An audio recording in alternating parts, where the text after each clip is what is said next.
What is going on, hockey hysterics, and welcome back to another video. Now this one's a little different because I went to Reddit and I asked people who they thought was overpaid. I got some great responses and I think I'm able to actually put this into a video. So without further ado, these are the top 10 overpaid players in the NHL. And if you want to join the discussion, follow me on Reddit, follow me on Twitter, and follow me on Facebook to cast your vote. Alright, let's jump into it. Number 10, we got McDonald. The Philadelphia Flyers must have expected something great from McDonald as they signed him to a $5 million deal. But a lot of people say the alternate captain is overpaid. And of course he really is. Getting 21 points in 66 games does not warrant a $5 million deal, especially when he plays usually on the second and third pairing. Some money definitely could have been retained by Philadelphia in this signing. Number 9, DeKeyser. The Red Wings thought the Detroit, Michigan native had some potential to uplift their team and uplift their defense, so they threw $5 million at him. However, that's wishful thinking for the 28-year-old. Getting 6 goals and 6 assists for 12 points in 65 games does not warrant a $5 million deal. A deal going till 2019-2020. The Red Wings definitely have some rethinking to do about signing DeKeyser to that type of money. Number 8, Loui Eriksson. In 2016, the Vancouver Canucks signed the veteran to a $6 million deal. Now, directly, from the get-go, people knew that this was a bad signing. Eriksson, who struggled to stay healthy during a season, really doesn't deserve that type of money. And this year proves it. Eriksson got 10 goals and 13 assists for 23 points. Except it was in 50 games. Are you really going to pay someone $6 million a year for 50 games? Ludicrous. Number 7, Brandon Dubinsky. Now when I first saw these suggestions I thought, he's in the playoffs, he's doing well, he's a great player, great leader, and then I saw the numbers. Dubinsky, who's getting paid $5.85 million a year, did not have a solid outcome in the points department. In 62 games, he's only had 6 goals and 10 assists. And you might think he's more of a defensive player, but he ended the season with a -2. Unfortunately, he's just not worth that type of money. Number 6, Troy Brouwer. Now I don't know what the Calgary Flames were thinking when they signed Brouwer to a $4.5 million deal. He only had one solid outing, and that was in the Stanley Cup playoffs for the Washington Capitals. Ever since then, he's been mediocre, at best. In 76 games, he only got 6 goals and 16 assists, and ended up being a -7. Great, that's exactly what you want on your team, a $4.5 million fourth liner. Way to go, Calgary. Number 5, Andrew Ladd.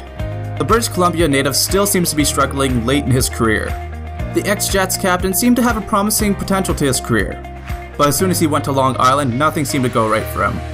Ladd, who's getting paid $5.5 million a year in 73 games, had 29 points. Mediocre? Not even. Now you expect a lot more from an ex-NHL captain. It's amazing to see how far he has fallen from captaincy. Right down to the 4th line. Number 4, Milan Lucic. Now everyone was expecting this guy to be on this list one way or another. In 2016, the Edmonton Oilers signed him to a $6 million deal. That's a lot of money for an enforcer. So has he lived up to his contract? Not even in the slightest. Lucic played every single game in the NHL this year and ended the season with 34 points, and was a -12. I mean, there goes your $6 million, Edmonton. Just think about it, Edmonton could use that $6 million to sign Erik Karlsson or someone like that. But nope, it goes to an enforcer. Well done. Number 3, Zach Parise. Parise is the definition of injury prone. The guy struggled to maintain his health in the regular season, let alone the playoffs. Parise only managed to play 42 games this year, and he played 1 in the AHL. With a grand total of 24 points in a year, does he really worth the $7.5 million he's making? I mean, how can he even justify that? Number 2, Jason Spezza. The once captain for the Ottawa Senators looked to have a bright future. Being a sniper on a struggling team seemed to give reason to give Jason Spezza a huge contract, a $7.5 million contract. And what has he done with that money? Well, in 78 games he only got 26 points, and was a -12.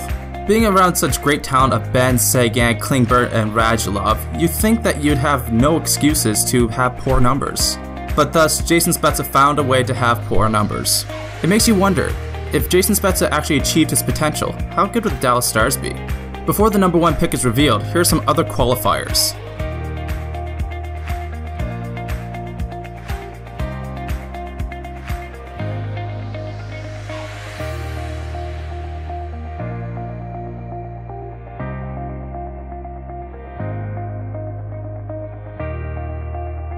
Number 1, Jori Lehtera.